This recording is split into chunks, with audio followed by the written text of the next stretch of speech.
Bonjour à toutes et à tous, bienvenue sur KTV Kwezi FM, le 106.9 pour un temps de parole évidemment en direct à la radio et à la télévision. Notre premier invité ce matin n'est autre que Daniel Zaidani, l'ancien président du Conseil général.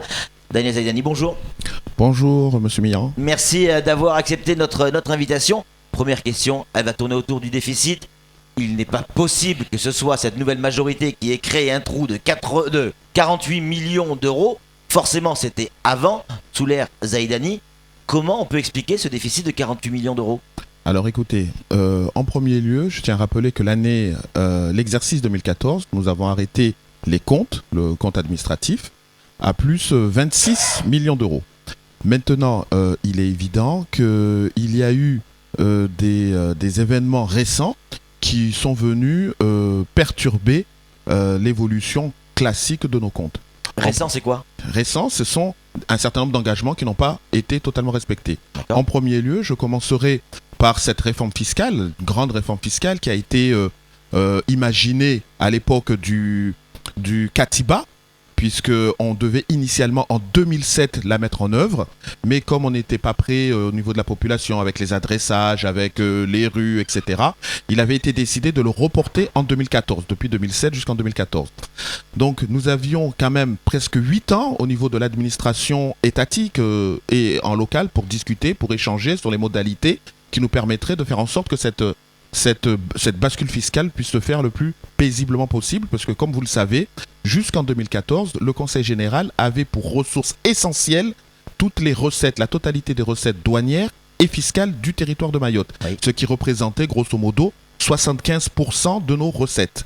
Et ces recettes, pour cette bascule, nous allions donc ne plus percevoir directement les recettes des douanes, les recettes liées à l'imposition, mais plutôt des dotations, la DGF, l'octroi de mer, c'est ce qui a plutôt été mis en place à partir de 2014.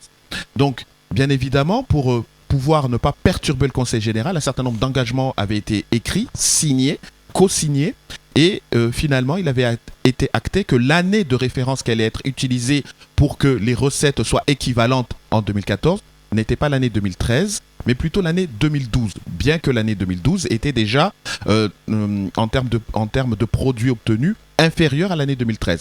Donc pour nous, déjà, c'était pas bon qu'on ne compare pas à l'année 2013, mais plutôt... Ouais. Mais bon, c'est celle qui a été prise, c'était l'année 2012. Mais cette année 2012, on constate aujourd'hui que malheureusement, nous n'avons pas eu la totalité des recettes qui étaient attendues. Il nous manque 20 millions d'euros par rapport aux recettes que nous avions eues en 2012. Mais c'était dans votre bilan, c'est-à-dire qu'on vous avait fait une promesse de recettes, elles ne sont pas là, donc vous les inscrivez, est-ce que vous auriez dû les inscrire ? Alors, soyons bien clairs, tout ce que lorsqu'il s'agit de recettes de l'État, oui. C'est-à-dire que ce soit les douanes ou autres, c'est un arrêté préfectoral qui est rédigé par le préfet, il s'appuie notamment sur la DRFIP, sur le directeur des douanes pour déterminer potentiellement quel serait le rendement que nous aurions à l'année. Donc, je rappelle également que sur la base de cela, si il nous donne par écrit un document nous disant clairement que nous allons avoir tant, faut pas être surpris quand même que par la suite on vient nous dire exactement le contraire. Moi, ce que je dis, c'est qu'il nous manque par rapport à ce qui avait été prévu 20 millions d'euros. Il appartient par contre aujourd'hui au président et à la nouvelle équipe de se rapprocher des services de l'État et de s'assurer de voir quelles seront les modalités pour réparer cette injustice qui ne devrait pas avoir lieu. 20 millions d'euros, c'est 20 millions d'euros. 48, hein. Non, 20 millions d'euros, c'est ce qui manque par rapport à l'année 2012. 2012, d'accord. Donc ces 20 millions d'euros, c'était pour l'année 2014 qui manque et ça s'est reproduit pour l'année 2015. Déjà, rien que cet aspect-là, ça représente 40 millions d'euros de manque à gagner pour la collectivité. À cela... Alors, que les choses soient bien claires, c'est un manque à gagner ou c'est des promesses faites par écrit de la part de l'État qui n'ont pas été respectées ? C'est cela, c'est les deux. Ouais. C'est des promesses qui ont été faites par écrit, qui n'ont pas été respectées, et du coup, cela en devient un manque à gagner pour la collectivité de 20 millions d'euros par an. Sachant que la réforme fiscale est intervenue en 2014, nous sommes en 2015, 20 en 2014, 20 en 2015, cela fait déjà 40 millions d'euros de manque à gagner. Vous voyez bien que si nous aurions eu ces 40 millions d'euros, nous n'en serions pas à moins 45, mais nous en serions à moins 5. Mais je poursuis. concernant... Moi, personnellement, si on me devait 2 fois 20 millions d'euros, je vais de suite au tribunal. Pourquoi ne pas avoir saisi le tribunal ? Nous avons, le groupe centriste, nous avons encouragé et soutenu le président pour qu'il rentre en négociation. La difficulté aujourd'hui, c'est que dans un esprit d'apaisement, plutôt, il préfère comptabiliser la totalité des revendications des services de l'État et ensuite rentrer en négociation avec eux pour leur dire, vous, si la totalité de ce que vous réclamez conduit à cette situation, à savoir les moins 45 millions d'euros. Maintenant, négocions et regardons ce qu'il peut faire parce que vous le savez comme nous que pour les 6 prochaines années, le pays va aller mal. Déjà, il ne va pas très bien. Mais si maintenant, les projets type fonds européens, les projets type contrat de projet ne venaient pas à se mettre en place sur le territoire pendant les 6 prochaines années, quid de ce que vont faire les entreprises mahoraises et quid de ce que vont faire les Mahorais et les Mahoraises qui espéraient justement sur cette manne financière d'investissement à réaliser sur le territoire pour créer de l'emploi, pour créer de l'activité, pour créer un dynamisme et justement pour donner un horizon beaucoup plus favorable que les 10 dernières années qui viennent de s'écouler. Alors là, vous vous posez la question, Daniel Zaïdani, mais avec l'expérience en tant qu'ancien président du Conseil général, est-ce que avec cette situation financière, 45 voire 48 millions. C'est 48, mais 45,6 sur le pour le fonctionnement et 2,4 pour... C'est quand même au global 48 millions d'euros de déficit. Est-ce que dans cette situation, aujourd'hui, on est en mesure de faire l'apport, quand je dis on, c'est conseil départemental, de faire l'apport nécessaire pour obtenir ces fonds européens ? Moi, je vous dirais que si ce n'était que cela, qui manquait sur le compte du Conseil général ou qui serait à manquer sur le compte du Conseil général, je vous dirais oui, on pourrait faire l'apport. Mais lorsque j'apprends également que les services de l'État se sont rapprochés du président du Conseil général actuel, c'est-à-dire dans les derniers mois, pour lui indiquer que les recettes qu'ils auraient versées en 2013 sont indues. En 2013, vous imaginez ? Des recettes qui ont été versées en 2013 seraient indues. Je peux l'entendre, Mais quand même, je tiens à rappeler quelles sont les conditions pour recevoir ces recettes-là. On ne va pas dans la caisse des douanes les prendre et les mettre sur le compte du Conseil général. C'est pas comme ça que ça se passe. Les recettes sont calculées mois après mois. Les recettes à l'imposition, elles nous sont versées vers la fin de l'année, vers la fin de l'exercice. Il y a eu le temps quand même de réfléchir. Moi, j'ai du mal encore aujourd'hui à conceptualiser l'idée que le préfet puisse faire un arrêté préfectoral, le donner au président, à l'occurrence à moi à l'époque, dire que vous aurez tant, ensuite nous verser la somme. Et je rappelle qu'en 2013, nous étions encore en redressement, nous étions encore en déficit. Donc les comptes, nous étions donc sous tutelle. Et puisque nous étions sous tutelle, c'est le préfet qui a arrêté les comptes du Conseil général vers le mois d'août, qui nous donnait... mais pour ce faire, puisque ce n'était pas un expert, il faisait appel à la Chambre régionale des comptes qui lui donnait les orientations. Daniel Zaïdani, ça veut dire quoi ? Vous êtes en train de nous dire quoi ? Que en 2013... l'État verse 32, c'est ça ? 32 millions d'euros. 32 millions d'euros et vous dit aujourd'hui, enfin pas vous mais au conseil départemental, quand je dis aujourd'hui c'était il y a quelques mois. Qu'on s'est trompé. On s'est trompé. On s'est gouré, il faut les récupérer. Voilà, exactement. Donc ça voudrait dire quoi ? Ça ferait 48 plus 32 ? Concrètement, non, les 32... 40 parce que... les premiers 40 que j'ai indiqués tout à l'heure ne manquent à gagner. Là maintenant, potentiellement, ils souhaitent récupérer les 32 millions d'euros d'impôts. En fait, c'est l'impôt sur le revenu, l'impôt sur la société. Je dis que c'est discutable parce qu'effectivement, quel est l'argument principal de l'État ? C'est de dire l'impôt sur le revenu, l'impôt sur la société, vous avez bénéficié de l'impôt à la source. Oui. Donc, ce qui a été encaissé au Conseil général sur l'année 2013, c'était pour l'imposition de l'année 2014. Mais encore une fois, c'est pas nous qui sommes allés chercher cet argent. C'est pas nous qui l'avons versé sur le compte du Conseil général. C'est pas nous qui avons commis une erreur. Et maintenant... on sait pertinemment que cette manne financière, parce que nous sommes en sous-dotation au niveau du Conseil général, a été consommée. Donc, venir 2 ans plus tard, dire on veut récupérer, moi je dis que c'est vouloir explicitement et implicitement mettre le Conseil général en difficulté. Alors même qu'il y a des enjeux que vous avez encore rappelés, le contrat de projet, et vous n'avez pas tout à fait répondu sur les fonds européens. Vous dites oui, on peut quand même faire l'apport s'il n'y a que 48, mais quoi ? Mais maintenant, si maintenant, au-delà de ces 40 millions d'euros que nous n'avons pas perçus, on vient en plus nous ponctionner 32 millions d'euros, la vraie question c'est de savoir qu'est-ce que l'État trouve prioritaire? Est-il aujourd'hui prioritaire de rembourser 32 millions d'euros à l'État, ou il est plutôt prioritaire de pouvoir avoir ces 32 millions d'euros pour pouvoir apporter notre quote-part sur les fonds européens et notre quote-part sur le contrat de projet? Parce que si on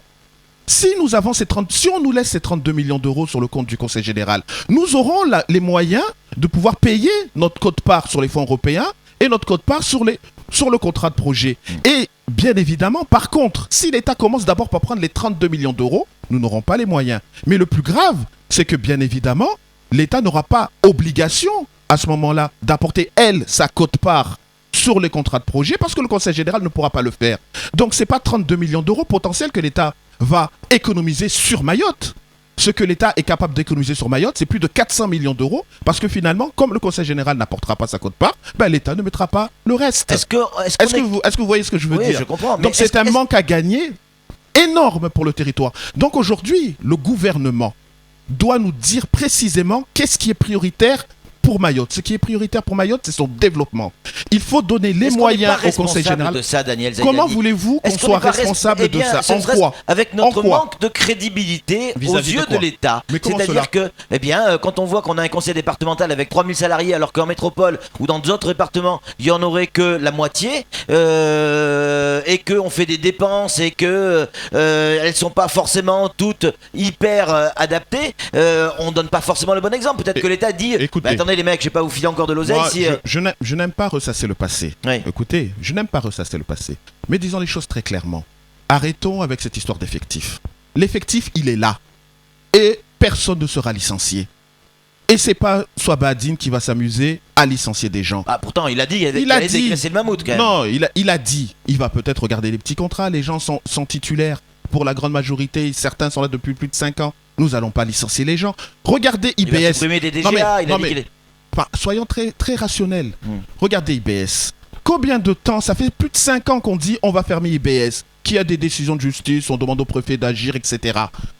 Et le seul argument qui est mis en avant par le directeur, c'est de dire attention, hein, moi j'ai 200 agents qui travaillent chez moi. Si vous les licenciez, si vous décidez de fermer ma boîte, ces 200 personnes se retrouvent à la rue. Et donc c'est quasiment plus de 1000 bouches à nourrir.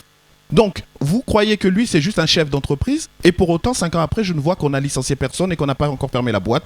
Et le seul argument réel qui est utilisé, c'est ces 200 agents. Aujourd'hui, vous voulez venir au Conseil général, voir des élus qui sont votés par la population et dire à ces élus que nous allons licencier les gens pour faire des économies. Mais si vous voulez faire des économies, cherchons ailleurs.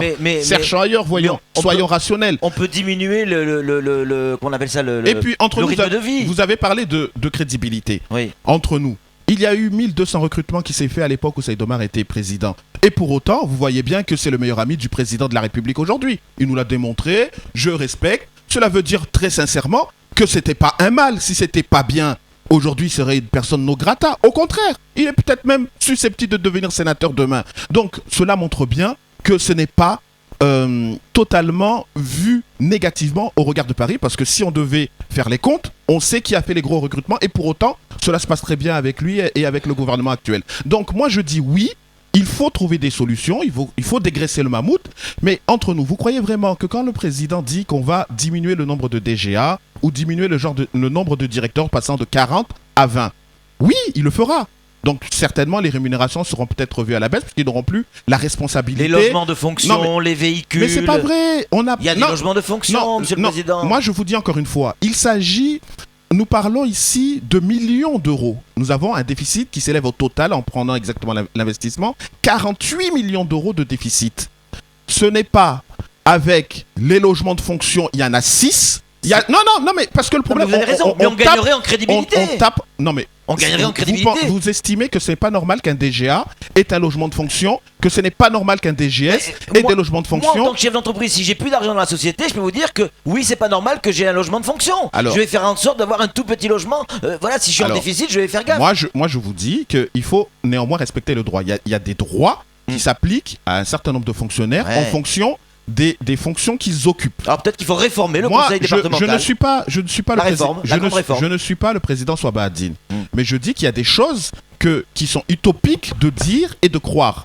L'essentiel de ce déficit trouve son origine dans la politique que mène l'État vis-à-vis du Conseil général de Mayotte.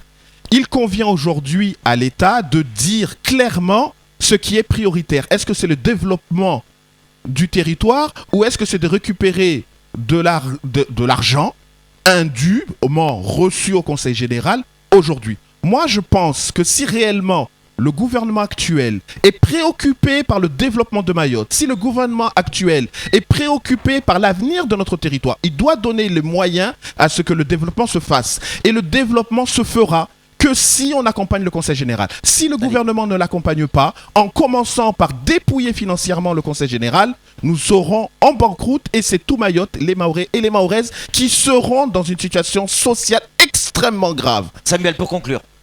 Vous avez raison. C'est une erreur extrêmement grave qui a été commise par l'État. Réclamer les 32 millions d'euros, c'est, à mon sens, ça n'engage que moi, inadmissible. En attendant, vous avez exhorté le président Souabaadine à ne surtout pas reverser ces 32 millions d'euros à l'État pour conserver une marge de manœuvre. Expliquez-nous ça. Tout simplement parce que, comme je vous l'ai dit, nous avons eu un arrêté préfectoral. Donc, cet argent que nous avons reçu, nous l'avons reçu légalement.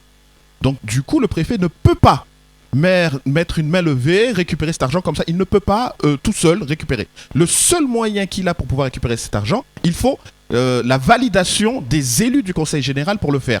C'est la raison pour laquelle le groupe centriste, tout parti confondu, MDM, UDI, nouveau centre, etc. Elle est nouvelle aussi. Oui. Nous disons simplement que si nous voulons être en rapport de force correct avec l'État, vaut mieux avoir ce capital financier dans nos comptes et commencer à discuter. C'est là-dessus où nous avons eu un différend avec l'exécutif qui estime que aujourd'hui, vaut mieux d'abord donner ce que l'État souhaite et ensuite discuter. C'est une approche. Je veux dire, voilà, nous avons exprimé notre point de vue, eux le leur. Aujourd'hui, le déficit a été acté, nous le regrettons, mais si on en cherche l'origine, il suffit de lire le rapport qui a été rédigé par le président et qui explique ce que je viens de dire. Et quand je l'ai dit dans l'hémicycle, personne n'est venu me contredire. Peut-être que demain, j'en aurai d'autres, comme Isiaka ou des parlementaires ou je ne sais trop qui, parce que je pense pas que c'est le préfet qui va venir me contredire. Mais dans tous les cas, aujourd'hui, nous avons des difficultés. Mais j'ai oublié de préciser un dernier point. Nous avons des recettes qui sont à l'extérieur, qui n'ont pas encore été recouvertes. C'est à la péridépartementale de le faire. Et là-dessus, nous souhaiterions vraiment qu'elle fasse ce boulot parce que cela aiderait le Conseil général puisque c'est 45 millions d'euros qui sont dans la nature et qui n'ont pas été récupérés. Si aujourd'hui nous les plaçons en créances douteuses, eh ben là encore ce sera une perte sèche pour le Conseil général. Merci. 14 millions pour cette année. Merci beaucoup Daniel Zaidani d'être venu sur notre plateau. On est à la bourre tout de suite, la suite de nos programmes.